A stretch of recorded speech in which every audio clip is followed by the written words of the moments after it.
Este es un mensaje del pastor John MacArthur, traducido y predicado en español para el mundo de habla hispana. Como ustedes saben, hemos estado estudiando una serie en las últimas semanas acerca del tema de los orígenes. Obviamente esto ha hecho que mi mente esté más alerta a nuestra sociedad y quizás más sensible de lo que ha estado en el pasado. Y creo que es apropiado decir que la mentira de que el universo como lo conocemos el día de hoy evolucionó es la mentira más sofisticada, más compleja y de mayor sofisticación académica que existe. Realmente ha cautivado al mundo entero y es creída por la mayoría de la humanidad, la gran masa de la humanidad, por lo menos en el mundo occidental. Y aunque es imposible e irracional, no obstante es perpetuada con gran fuerza y con gran esfuerzo académico. La teoría evolucionaria moderna ha demandado y ha recibido casi aceptación universal en el mundo.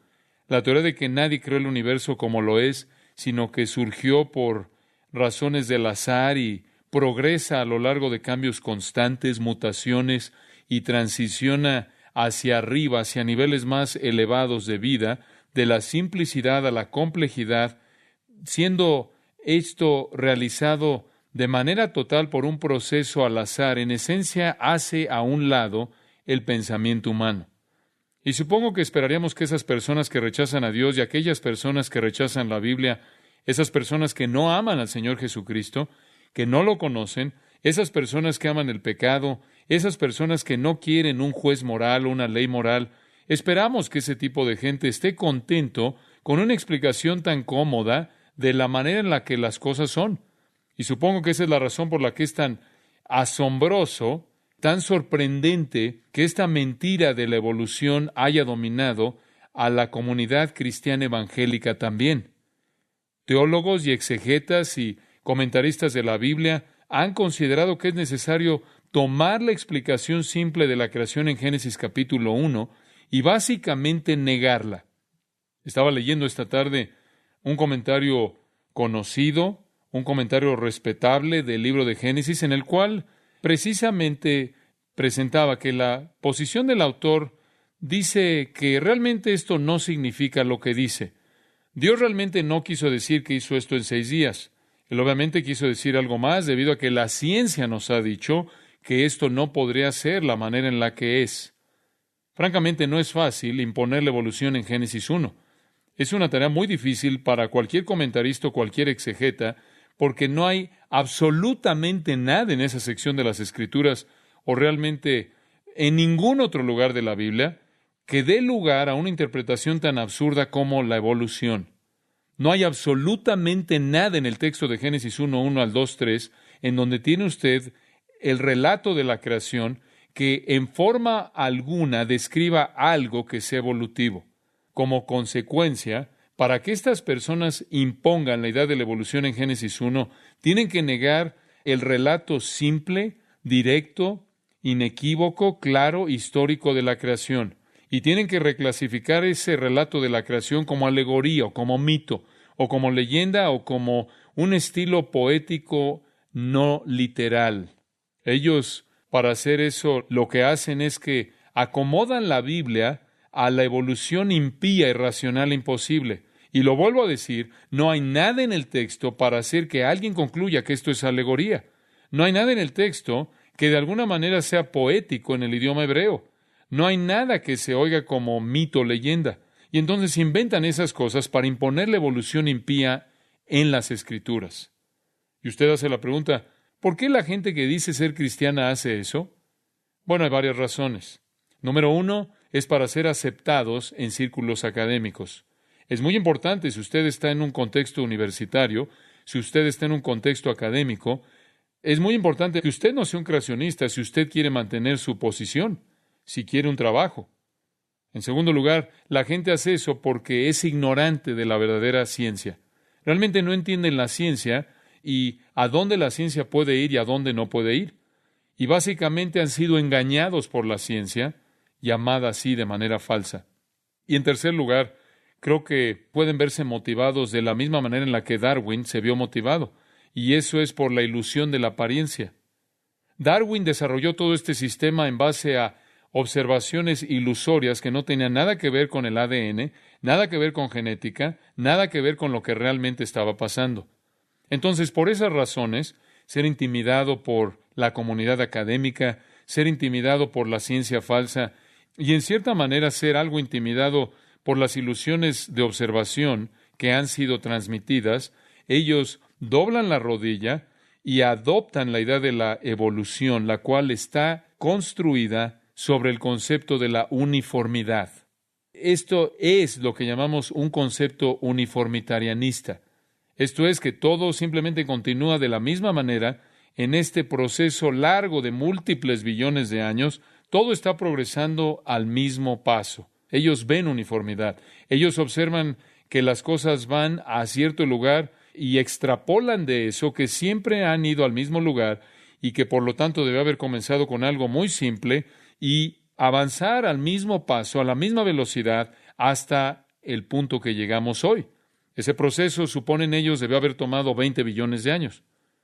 No obstante, la Biblia no permite una ilusión así. En 2 de Pedro capítulo 3 nos dice que los burladores vendrán y los burladores dirán esto, porque desde el día en que los padres durmieron, todas las cosas permanecen así como desde el principio de la creación. Y estos burladores, en esencia, están negando la segunda venida y dicen, nada cambia. Todo sigue exactamente de la misma forma uniformitariana. Nada cambia. Obviamente afirman la creación, pero dicen que desde la creación nada ha violado un proceso uniformitariano. Pero el versículo 5 dice, estos ignoran voluntariamente que en el tiempo antiguo fueron hechos por la palabra de Dios los cielos y también la tierra que proviene del agua y por el agua subsiste. Y se está refiriendo a la creación aquí, por lo cual el mundo de entonces pereció anegado en agua. Pero los cielos y la tierra que existen ahora están reservados por la misma palabra, guardados para el fuego en el día del juicio y de la perdición de los hombres impíos. Hay personas que dicen que todo siempre ha continuado como lo fue desde el principio. Se han olvidado que hubo un tiempo en el que los cielos existieron hace mucho tiempo atrás y la tierra fue formada a partir del agua y por agua, y otro tiempo en el cual fue destruida siendo inundada.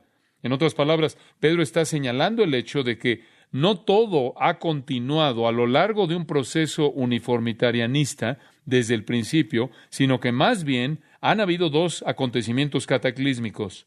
Uno, la creación, y el otro, la inundación o el diluvio universal global. Han habido alteraciones inmensas en la tierra como la conocemos. La creación en sí misma fue cataclísmica. Originalmente los cielos existieron hace mucho tiempo atrás y la tierra fue formada a partir del agua y por agua, y comentaremos más acerca de eso cuando regresemos a Génesis.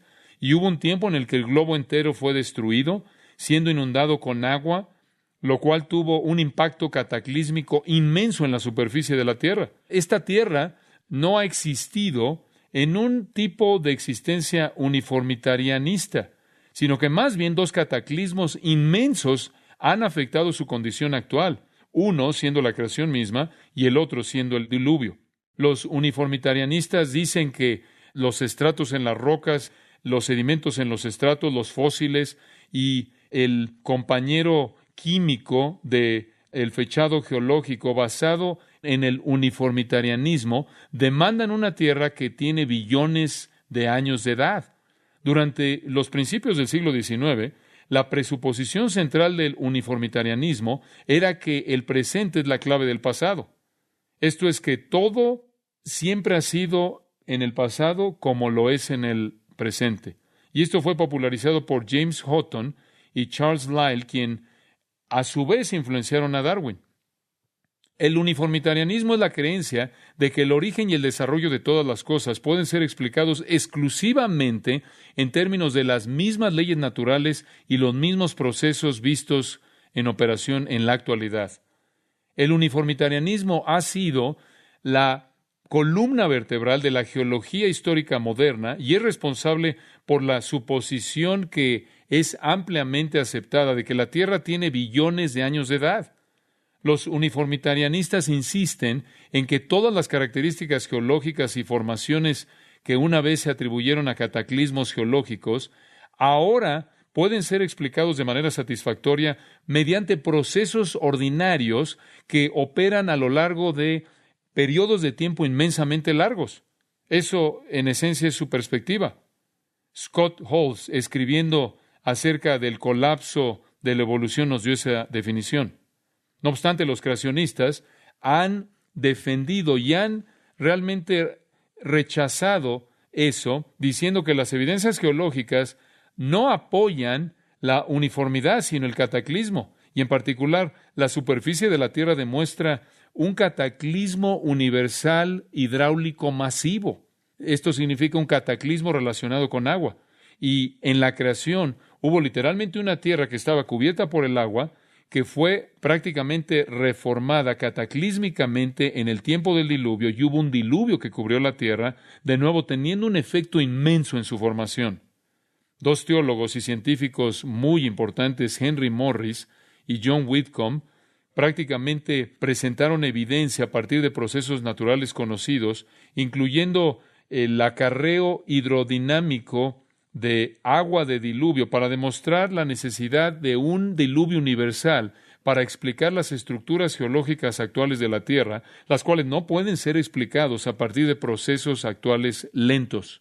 Francamente, la ciencia, la verdadera ciencia, no apoya a los evolucionistas. Los fenómenos geológicos generales, como la preponderancia de rocas sedimentarias y estructuras que están por toda la superficie de la Tierra, incluyendo las conchas de animales marinos que se encuentran en las partes más altas de las montañas más altas, y también prácticamente los depósitos de fósiles casi repentinos y los enormes cementerios grandes y profundos de fósiles, como también la formación presurizada del gas y del carbón. Todo esto apunta a una catástrofe de agua, no a algún proceso natural lento. Los estudios recientes más y más están confirmando esto. Scott Halls resume algo de esta evidencia, simplemente para dárselas brevemente, y cito: los creacionistas sostienen que los principios uniformitarianistas simplemente no pueden explicar la mayor parte de las características y formaciones geológicas. Por ejemplo, hay una meseta tibetana enorme que consiste de depósitos sedimentarios que es de miles de pies de ancho, que se encuentra actualmente en una elevación de 3 millas a nivel del mar, por arriba de altitud. La formación Karoo de África contiene un estimado de 800 billones de animales vertebrados. El área de fósiles Herring en California contiene aproximadamente 1 billón de peces dentro de un área de 4 millas cuadradas. El concepto uniformitarianista es igualmente incapaz de explicar la meseta de Columbia en la parte noroeste de Estados Unidos, la cual es una meseta increíble de lava que tiene varios miles de pies de anchura y que cubre un área de 200,000 millas cuadradas.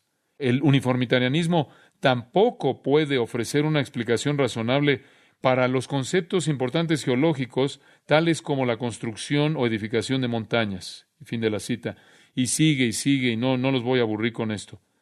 Todas estas cosas demandan un cambio repentino, dramático, ser sepultados de manera rápida, y el lithofication, como son llamados, son esenciales para la formación y preservación de los fósiles. La única manera posible en la que puedes tener conchas de mar en las cimas de montañas a miles de millas de distancia del mar es si una vez hubo agua ahí. Douglas Kell, escribiendo en su libro La creación y el cambio, dice, y cito: la suposición uniformitarianista de que millones de años de trabajo geológico extrapolando del presente procesos naturales lentos se necesitarían para explicar estructuras tales como el Gran Cañón en Norteamérica, por ejemplo, es cuestionado seriamente por la explosión del monte Santa Elena en el estado de Washington el 18 de mayo de 1980.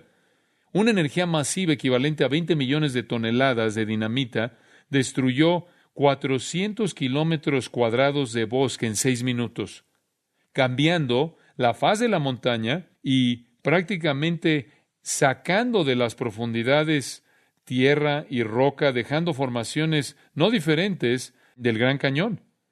Estudios recientes del fenómeno del Monte Santa Elena indican que si se hicieran intentos por fechar estas estructuras que fueron formadas en 1980 en base a teoría uniformitarianista, millones de años de tiempo de formación serían postulados de manera necesaria. Irónicamente, uno de los argumentos centrales usados para demostrar la cronología uniformitarianista, la columna geológica, realmente vista más de cerca, de hecho, da testimonio del catastrofismo. Fin de la cita. Y continúa.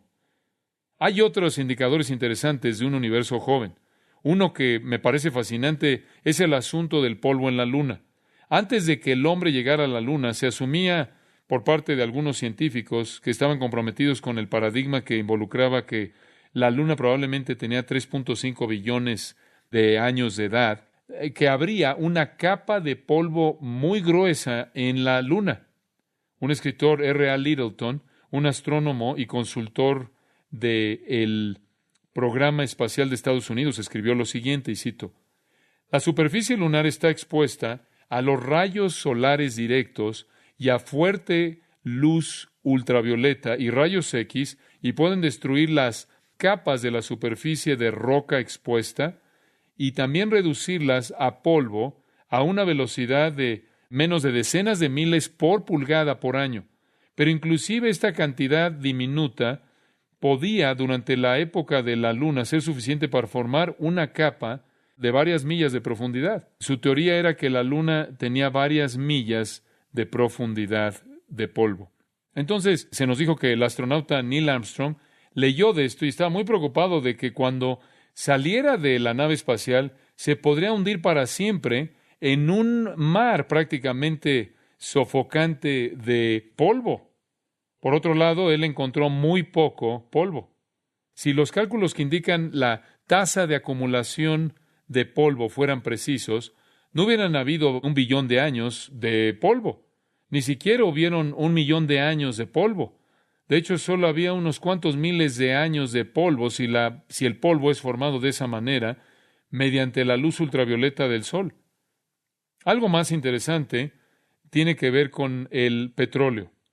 Cuando las reservas de petróleo son abiertas mediante la perforación, la presión inmensa en la reserva forza que el petróleo, en cierta manera, salga como una especie de geyser. La gran presión que está rodeando la reserva petrolera, piensan algunos geólogos, que da testimonio de una tierra joven. Un científico llamado Digge y otros han publicado los resultados de este asunto en su investigación en un volumen llamado Ciencia. Y esto es lo que escriben en esta publicación, y cito: los estudios muestran que cualquier presión que se acumula debe ser disipada, y debe ser disipada en rocas que rodean ese lugar dentro de prácticamente unos cuantos miles de años. Las presiones excesivas que se encuentran en las camas de petróleo, por lo tanto, refutan la noción de que su edad está en el orden de los millones de años y defiende un periodo de tiempo joven, algo menos que los 1000 años de formación de roca y el petróleo atrapado en ellas. Fin de la cita. Y después realmente me gusta esta. Henry Morris escribió algo llamado La cosmología bíblica y la ciencia moderna. Y el capítulo 6 habla del tema de la población del mundo y la cronología de la Biblia. Y con un detalle minucioso y la ayuda de ecuaciones matemáticas, él muestra cómo la población del mundo es una indicación de la edad de la Tierra. En una obra que publicó después llamada Creacionismo Científico, él muestra que un crecimiento de población conservativamente promedio de 1,5% al año, lo cual es 1/4 de nuestra tasa actual, pero digamos para efectos de las dudas, dejémoslo a 1/4 y digamos que la población crece a 0,5% al año. Eso nos llevaría a concluir que solo tardamos 4,000 años para llegar al número de personas que viven en la Tierra. Y de acuerdo con la cronología bíblica, eso es correcto, porque 4,000 años atrás fue cuando sucedió el diluvio. Y él escribe, y cito: comienza a ser obviamente claro que la raza humana no puede tener muchos años de edad. La cronología bíblica tradicional es infinitamente más realista de lo que es decir que esté en los millones de los años de la historia de la humanidad, como lo suponen los evolucionistas. Y continúa, si estuvieran en lo correcto y hubieran millones de años, la población de la Tierra prácticamente sería 10 a la 5,000 potencia. Y si eventualmente pudiéramos colonizar todos los otros mundos en el universo y construir ciudades espaciales en todo lugar en los espacios interestelares, se podría mostrar que un máximo de no más de 10 a la 1/100º de potencia de gente podría ser metida en todo el universo conocido. Fin de la cita. Y puede usted ver este punto desde el punto de vista de la ciencia honesta y tener toda la afirmación que usted quiere para defender la posición de una Tierra joven. Varios cronómetros físicos, diferentes herramientas químicas de medición que se usan para establecer la edad de la tierra y los cielos, puede ver la verdadera ciencia que le va a llevar a una respuesta correcta si usted entiende esto, que cuando Dios creó la tierra, la creó como es, la creó madura, la creó con la apariencia de edad. ¿Y qué quiero decir con eso? Bueno, el primer día Él hizo la luz y las tinieblas, la oscuridad. El segundo día Él hizo los cielos. El tercer día Él hizo la tierra. El cuarto día Él hizo los cuerpos celestes que proveen luz. El quinto día Él hizo las aves y los peces. El sexto día Él hizo a las criaturas terrestres y al hombre. Y las hizo todas maduras, desarrolladas de manera plena. Él no creó semillas y células. Él no envió una pequeña célula programada para dividirse a sí mismo una y otra y otra y otra vez a lo largo de millones de años. No habían semillas, embriones, no hubo huevo. Estaba un pollo maduro. Él no comenzó con la luz parcial y gas parcial y un campo electromagnético parcial y energía nuclear parcial. Él creó un universo totalmente maduro con la apariencia de edad. Cuando Adán fue hecho, él no era un embrión, él no era un recién nacido, él era un hombre maduro, un adulto. Todo era adulto, todo estaba totalmente desarrollado. La creación cataclísmica del universo dio lugar a una creación madura con la apariencia y la realidad de edad. Si usted hubiera encontrado un roble en el huerto y usted hubiera sido una persona que se dedicaba a la botánica, podría haber tomado su pequeña sierra y haber cortado ese pequeño roble y hubiera comenzado a contar los anillos y hubiera descubierto que de acuerdo con los anillos, ese roble tenía 400 años de edad, pero de hecho tenía un día de edad. Fue creado siendo totalmente maduro. Y si hubiera usted visto algunas águilas volando por ahí que parecían tener unos 30 años de edad, realmente tenían un día de edad. Y si hubiera visto elefantes caminando por ahí, hubieran parecido que tenían muchos años de edad, 50, 60 años de edad, pero el hecho es que tenían un día de edad.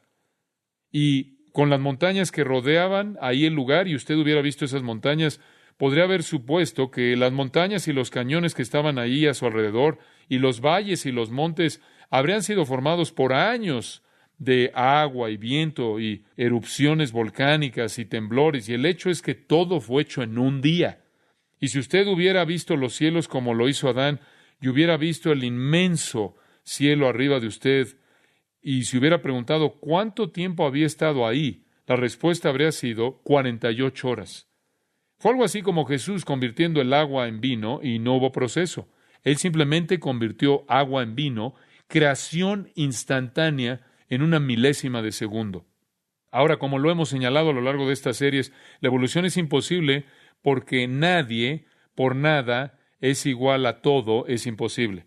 Y no solo es imposible, es ridículo. Y no hay formas transicionales y genética, prácticamente no producen evolución. Una alteración en la genética solo puede ser negativa, solo puede cumplir la entropía, la segunda ley de la termodinámica, y prácticamente no puede hacer nada mayor, sino menor, decrece. No hay ningún tipo de código genético que pueda hacer una transición. Cualquier cosa está sujeta a la genética que tiene y nada más que eso. Como lo hemos visto, la geología honesta no puede apoyar a un mundo de edad o a un mundo que está evolucionando. El registro de los fósiles no prueba la edad, prueba cataclismo y así sigue. Ahora, únicamente les estoy dando esto porque le estoy pidiendo a la ciencia que sea honesta en esta situación. Pero con todo ese trasfondo, vayamos a Génesis 1 y vayamos a la historia correcta.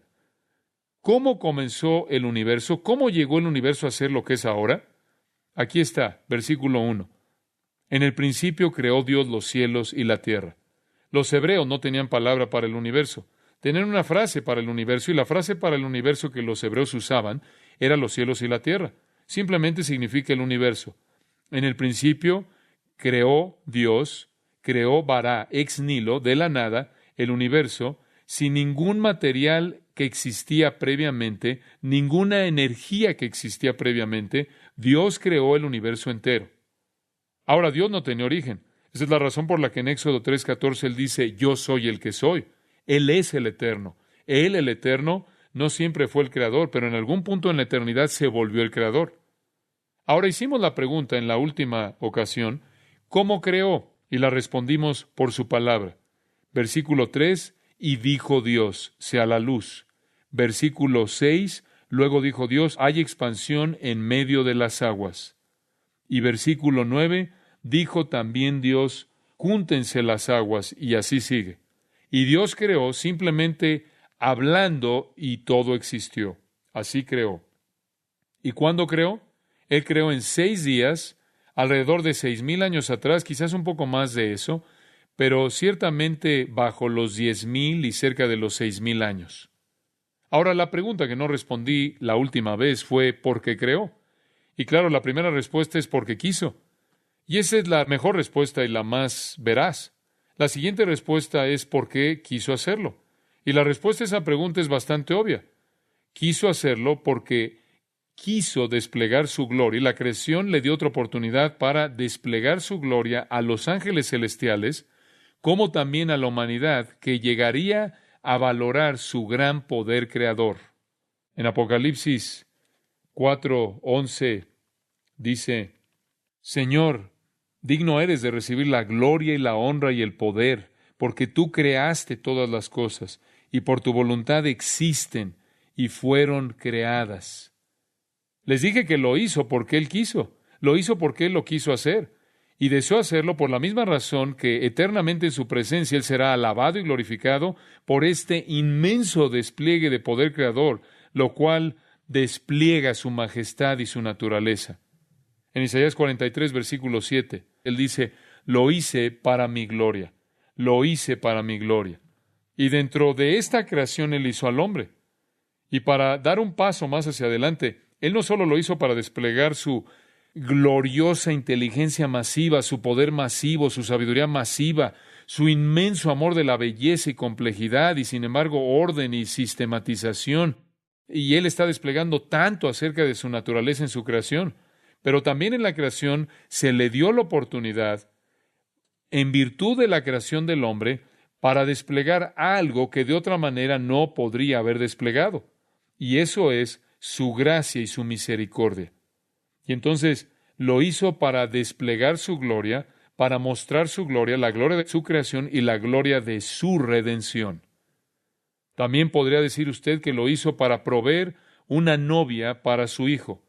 Les he dicho antes, y solía pensar que nunca lo había leído esto en ningún lugar, y simplemente me sacudió cuando estaba estudiando las Escrituras, que un día Dios le dijo al Hijo que lo amaba con un amor perfecto, y dijo, te amo tanto que quiero darte un regalo, y entonces voy a crear y voy a redimir de la humanidad una novia para ti, y voy a traer a esa novia a la gloria, y esa novia va a ser vestida en justicia y santidad para siempre, y esa novia va a llevar tu imagen, y esa novia va a adorarte y servirte para siempre por los siglos de los siglos. Y ese es mi regalo de amor para ti como hijo. Este plan glorioso de Dios de darle a su amado, al segundo miembro de la Trinidad, una expresión de amor divino eterno, al concederle una humanidad redimida que reflejara su gloria y lo sirviera y lo alabara para siempre. ¡Qué pensamiento tan inmenso! ¡Qué pensamiento tan glorioso! Y eso está encerrado en el propósito de la creación. Bueno, no había leído eso en ningún lugar hasta que descubrí un pequeño escritor desalentador, desanimador del siglo XII, Ricardo de San Víctor, en su clásico, en una obra clásica. Y él captura la médula de esta gran verdad. Él enseña que el Dios infinito, el Dios Padre infinito, hizo existir ex nihilo un mundo material finito para las criaturas finitas en la imagen personal de Dios para proveer una novia hermosa para su Hijo. El Padre eterno creó un universo entonces entero y en él un mundo, el cual previamente no tenía existencia alguna, como el cunero, como el invernadero y el hogar en el cual la novia sería criada. Un regalo tan estupendo del Padre al Hijo demandaba una creación absoluta de la nada. Eso es lo que enseñó, y él estaba en lo correcto. En el principio creó Dios los cielos y la tierra. Por cierto, en el principio lanza una realidad que previamente no existía: tiempo. No existió hasta que Dios lo creó. En cierto punto en la eternidad, Dios habló y de esta manera hizo que existiera el universo, incluyendo el tiempo. El tiempo, como también el espacio y la materia, es una criatura y siervo del Dios que los hizo. El tiempo es la criatura de Dios. Y el tiempo proveyó el marco apropiado para la creación, día 1 hasta el día 6. El tiempo no es absoluto, el espacio no es absoluto y la materia no es absoluta. Y el tiempo y el espacio y la materia como las conocemos van a dejar de existir. Antes de que existiera la esfera material, antes de que hubiera materia en el espacio, no podía haber tiempo. San Agustín lo dijo de esta manera, y cito: con la moción o el movimiento de criaturas, el tiempo comenzó a correr su curso. Es absurdo buscar el tiempo antes de la creación como si el tiempo pudiera ser encontrado antes del tiempo. Si no había moción de una criatura espiritual o corpórea por el cual el futuro, moviéndose a lo largo del presente, pudiera tener éxito el pasado, entonces no habría tiempo en absoluto. Una criatura no podría moverse si no existiera. Por lo tanto, debemos decir que el tiempo comenzó con la creación en lugar de que la creación comenzó con el tiempo. Ambos son de Dios, porque de Él y para Él son todas las cosas. Fin de la cita. Entonces Dios creó el tiempo, junto con todo lo demás. El versículo 1 afirma el hecho general. Después los versículos 2 al 31 lo dividen en una secuencia. Veamos el día 1. Esto realmente es emocionante. Aquí estamos en el día 1, versículo 2. Y la tierra estaba desordenada y vacía, y las tinieblas estaban sobre la faz del abismo, y el Espíritu de Dios se movía sobre la faz de las aguas. Y dijo Dios: sea la luz, y fue la luz. Y vio Dios que la luz era buena, y separó Dios la luz de las tinieblas. Y llamó Dios a la luz día, y a las tinieblas llamó noche. Y fue la tarde y la mañana un día, o el primer día. Día 1, si le gusta a usted. Esto simplemente es tremendo. Ahora, conforme comienza el día 1, encontramos la tierra en una condición única. 3 frases son usadas para describirla. Era, nos dice aquí, desordenada y vacía, las tinieblas o la oscuridad estaba sobre la faz del abismo, y el Espíritu de Dios se movía sobre la faz de las aguas. Esas 3 frases nos dan la condición de la creación en el día 1. Tomemos la primera, conocida. Y la tierra estaba desordenada y vacía.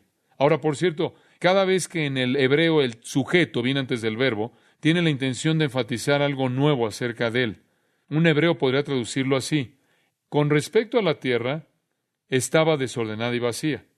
Tiene usted este nuevo planeta, y en este nuevo planeta, el cual es el enfoque, tiene una saga geocéntrica de redención de aquí en adelante hasta la recreación de los nuevos cielos y la tierra nueva. Con respecto a esta tierra, esto que es nuevo era tohu wabohu en el hebreo. Ahora, ¿cómo entendemos tohu wabohu? Esto es desordenada y vacía. Bueno, en cierta manera sé lo que los comentaristas cristianos dicen. Entonces regresé y busqué al comentarista judío Humberto Cassuto. Y quiero saber qué era lo que los hebreos pensaban de esto, qué era lo que los eruditos judíos piensan de esto, y cómo definían la etimología de estas palabras. Tohu significa desierto, significa un lugar devastado, significa un lugar sin nada, y babohu significa vacío. Era un lugar vacío, sin nada. ¿Eso tiene sentido? Era un lugar vacío, que no tenía nada. ¿Podemos aprender algo más de eso? Sí podemos, porque tohu wabohu, usadas juntas, se encuentran en otros pasajes de las Escrituras.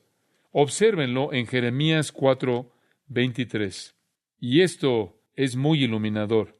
Ahora, aquí está Jeremías, y Jeremías realmente está triste en el capítulo 23 porque él realmente está sufriendo. Versículo 19. Mis entrañas, me duelen las fibras de mi corazón. Este es un periodo doloroso en la vida de Jeremías. Mi corazón se agita dentro de mí. No callaré, porque sonido de trompetas oído, oh alma mía, pregón de guerra. Quebrantamiento sobre quebrantamiento es anunciado, porque toda la tierra es destruida. De repente son destruidas mis tiendas, en un momento mis cortinas. Lo que está sucediendo aquí es la destrucción de Judá, la destrucción de Judá. Y el viejo Jeremías toma la frase de Génesis 1:2, versículo 23. Miré a la tierra, y he aquí que estaba tohu wabohu, y a los cielos, y no había en ellos luz. Él toma el lenguaje mismo de Génesis para describir la condición de Judá después de la destrucción devastadora que fue traída por su conquistador gentil. Y además dice, miré a los montes, y he aquí que temblaban, y todos los collados fueron destruidos. Simplemente hay devastación total, devastación total. Miré y no había hombre, y todas las aves del cielo se habían ido. Miré y aquí el campo fértil era un desierto. Esa es la palabra, un desierto. Y todas sus ciudades eran asoladas delante de Jehová, delante del ardor de su ira. ¿Sabe lo que él está viendo aquí? Él está viendo una tierra devastada por un ejército extranjero. Una tierra que tiene humo, que está ardiendo. Una tierra en donde las aves han huido debido al humo y la devastación. Una tierra en donde no queda nadie. Han sido matados o han sido llevados en cautiverio. Entonces, tohu wabohu, Jeremías nos ayuda a entenderlo. Él toma el lenguaje de Génesis para describir un lugar devastado, desierto, sin ningún habitante. Ha perdido su belleza anterior. No tiene forma alguna, no tiene belleza alguna. Está desolado y está vacío, no hay habitantes debido a la matanza y a la guerra. La misma frase también es usada en Isaías, en el capítulo 34, versículo 11. Él habla del juicio de Dios que viene sobre las naciones aquí. Isaías está hablando en el versículo 1 del 34. Acercaos, naciones, juntaos para oír, y vosotros, pueblos, escuchad. Oiga la tierra y cuanto hay en ella, el mundo y todo lo que produce, porque Jehová está airado. Y entonces habla de la devastación que va a venir cuando el juicio de Dios caiga en las naciones del mundo. Y en el versículo 11, él habla de algunas cosas que van a suceder a los animales y demás. Y después en el versículo 11, a la mitad del versículo, y se extenderá sobre ella cordel de destrucción, la línea de tohu, y niveles de asolamiento, de bohu. Va a ser un lugar desolado y va a estar vacío, sin habitantes. Ahora estas palabras tienen que ver con un lugar desierto, un lugar desolado, sin habitantes. Devastación, no hay población, sin forma y sin habitantes. Entonces, cuando usted ve las palabras tohu wabohu en Génesis, no es algún tipo de aspecto técnico que tiene algo difícil de entender lo que está viendo usted aquí. Simplemente es la palabra que se refiere a devastación y vaciedad. Es un lugar desierto y no hay vida ahí. Eso es exactamente lo que significa. Quizás la mejor manera de decirlo será que la tierra no había sido terminada en términos de su forma y estaba despoblada. Eso es exactamente lo que significa. Y eso es comprensible cuando el día 1 comenzó. El material estaba ahí. Había tiempo y había espacio y hay materia, pero no estaba formada y no estaba poblada. Los elementos originales creados mencionados en el versículo 1, tiempo en el principio, los cielos, materia, o los cielos, espacio, y la tierra, materia, Dios los creó. Dios habló y existieron, pero no habían sido diferenciados, no habían sido separados, no habían sido organizados y no había sido habitada. Dios todavía no los había formado y Dios no había poblado aún el cosmos. Entonces tiene usted los materiales, digamos, en bruto mencionados en el versículo 1, tiempo, espacio, materia.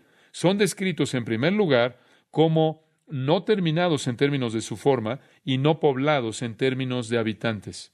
En segundo lugar, encontramos una descripción.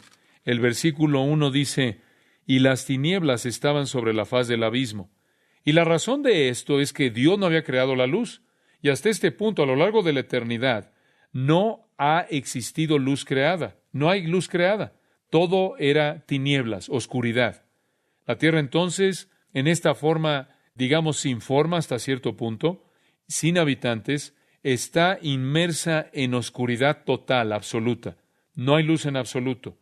Las tinieblas están esparcidas sobre todo.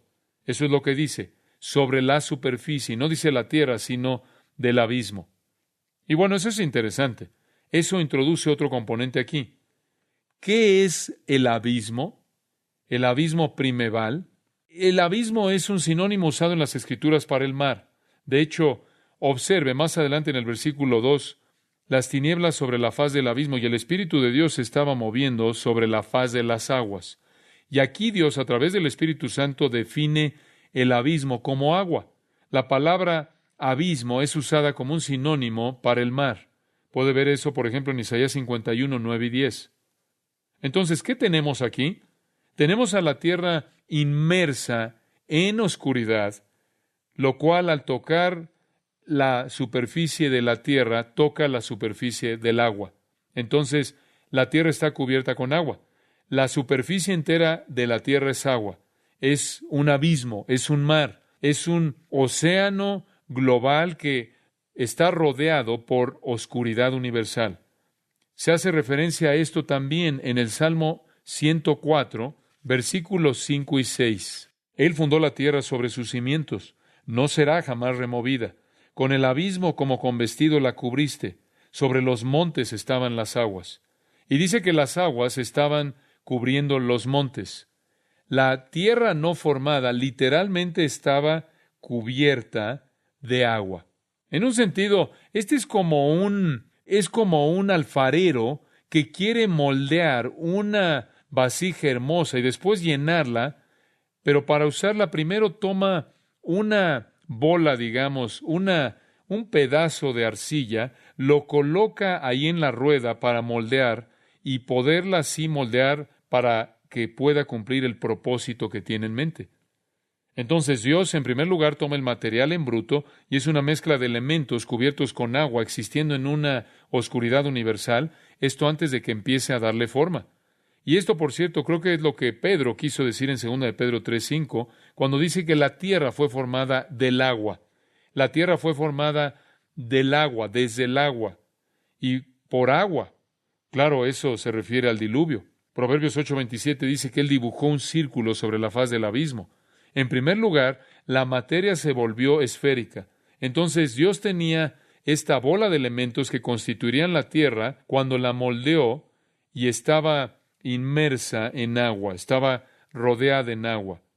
Y el tercer comentario del estado de la tierra en el día 1 es muy notable.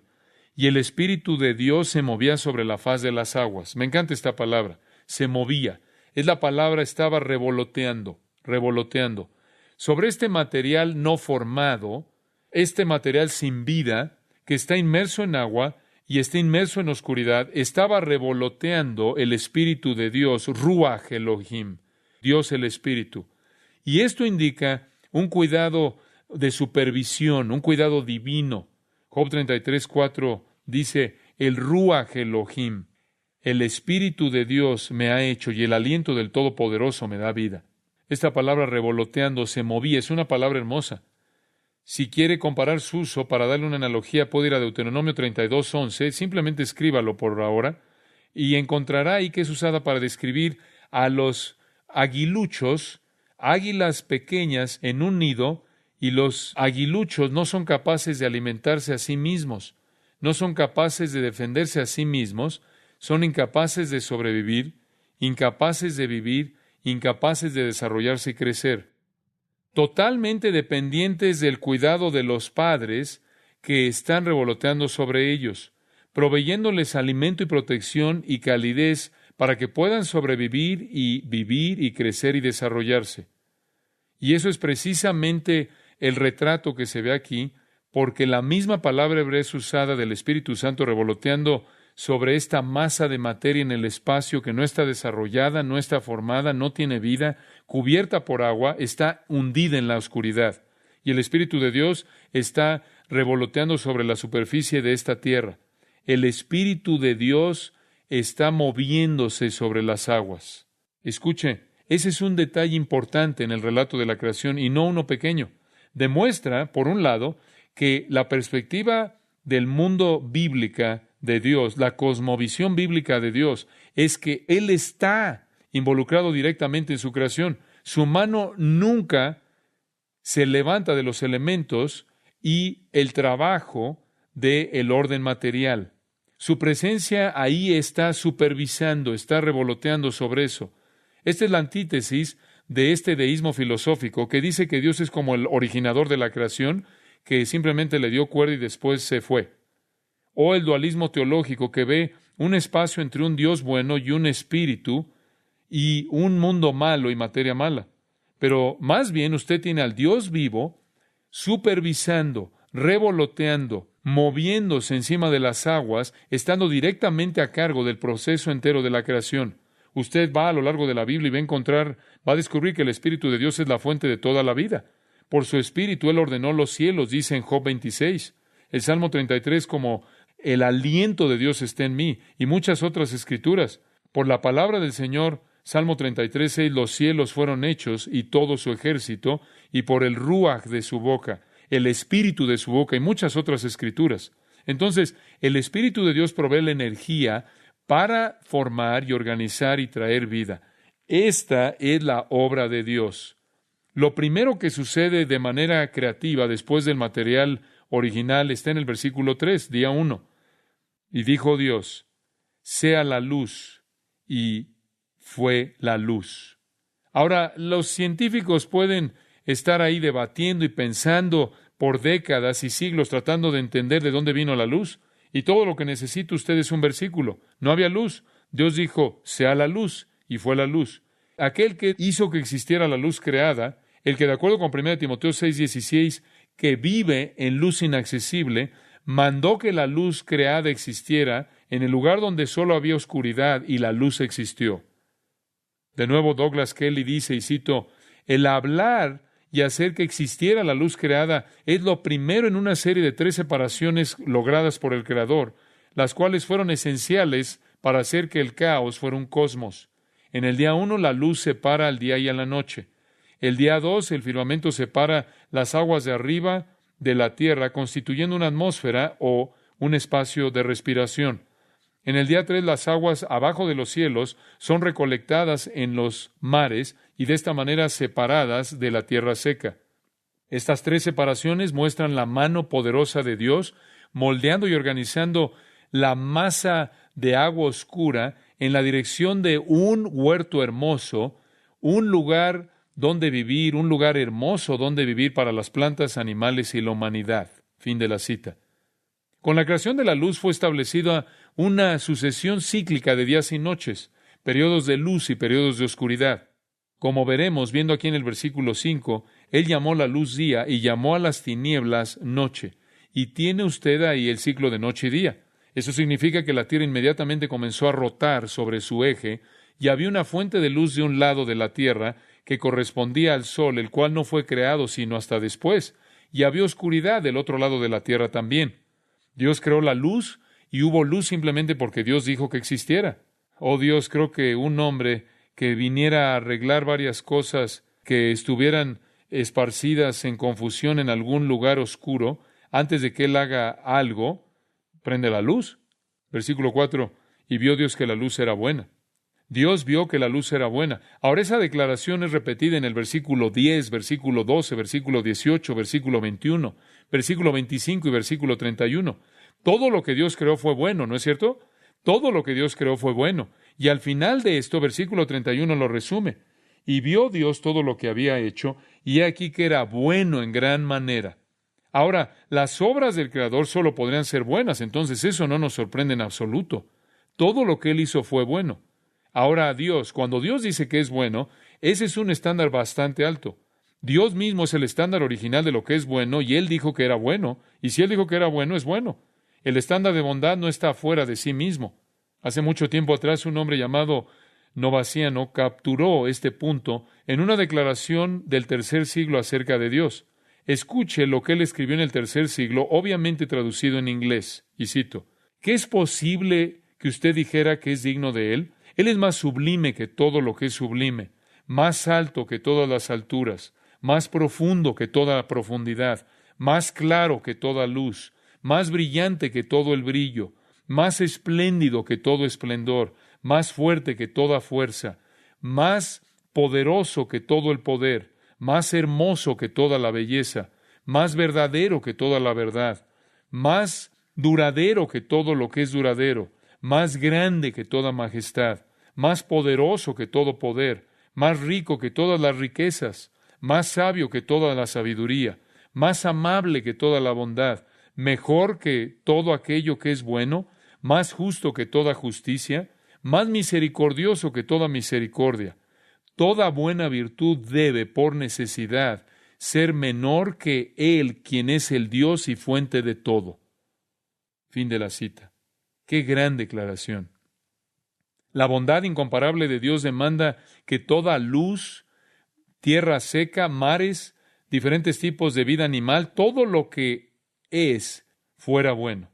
La razón que está mal no es debido a Dios, sino debido a la caída y a la rebelión del hombre y a la corrupción de su creación, que era totalmente buena, pero comenzó siendo buena. Y el versículo 4 dice: y Dios separó la luz de las tinieblas. Esa es la razón por la que Isaías 45:7 dice que Dios es el que forma la luz y crea las tinieblas, la oscuridad. Esto comienza el ciclo de días. Él separa la luz de las tinieblas. Él creó la luz, pero no destruyó las tinieblas, esto es la oscuridad. Y nunca fue su deseo, como el Creador, que hubiera luz perpetua en absoluto, sino más bien que tanto la oscuridad y la luz operaran de manera consecutiva. Y eso fue bueno, que operaran de manera consecutiva durante periodos dados en un orden cíclico incambiable. Y Él lo hizo porque encajaba con su plan creador. Encajó más bien con su plan que la tierra diera vueltas para tener luz y para tener oscuridad. Y en el versículo 5 les dio nombres. Él llamó a la luz día y a las tinieblas llamó noche. Y así fue. Y fue la tarde y la mañana. Y así fue y así ha sido siempre. Desde el primer día ha habido luz y ha habido oscuridad. Ha habido día y ha habido noche. Y ese ciclo constante de luz y oscuridad, día y noche, ha definido cómo es este universo y la tierra desde el día 1. Y el versículo 5, y fue la tarde y la mañana un día. Cuando la luz pasó, el periodo destinado para la oscuridad llegó y fue llamado tarde. Y cuando la noche pasó, el periodo destinado a la luz llegó y fue llamado mañana. Y con ese comentario la Biblia indica el término del primer día que jamás existió. Y en ese día, ¿qué fue creado? La luz. La luz. Dice usted, ¿pero cómo podía haber luz sin el sol? No sé. Si lo dijera, lo sabría. Pero ciertamente no cree que Dios no pudiera crear luz, pero que pudiera crear el sol para dar luz. Ese es un primer día espectacular, ¿no es cierto? Ciertamente no cree que Dios no podría crear luz, pero podría crear el sol para dar luz. Ese es un día bastante espectacular, ¿no es cierto? Un primer día espectacular.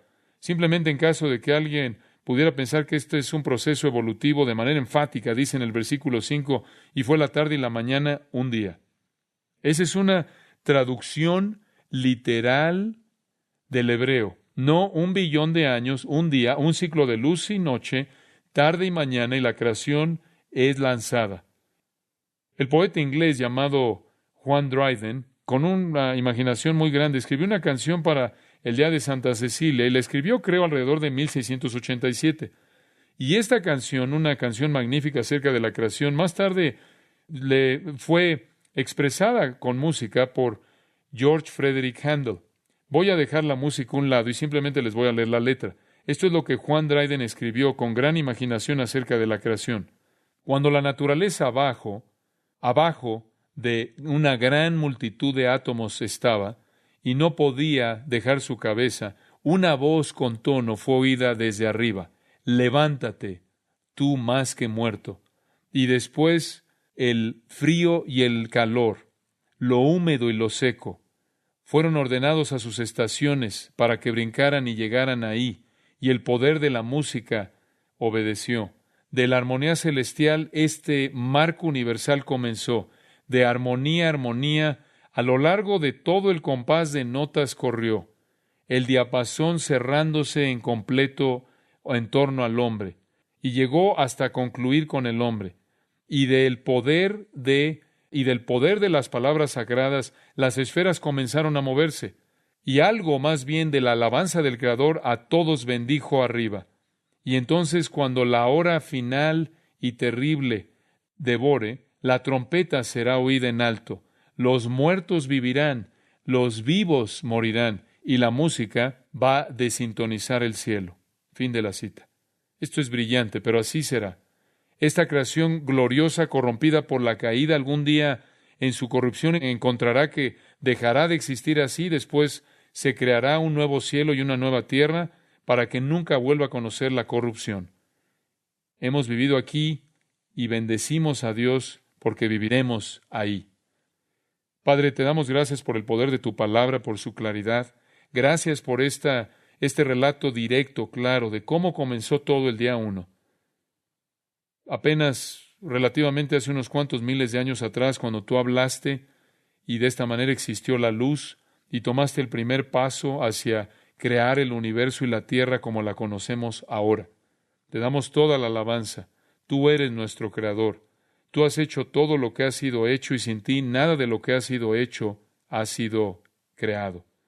Te damos gracias por crear y porque tuviste el propósito de crear para que tú le dieras al hombre un mundo en el cual vivir, para que escogieras para él para que de ese mundo escogieras una novia para tu hijo, para llevarla a la gloria. Te damos gracias por ese propósito abrumador para la creación. Te damos gracias porque nos hiciste parte de ella. Estamos llenos de asombro y alabanza y te damos gracias por nuestro Salvador Jesucristo.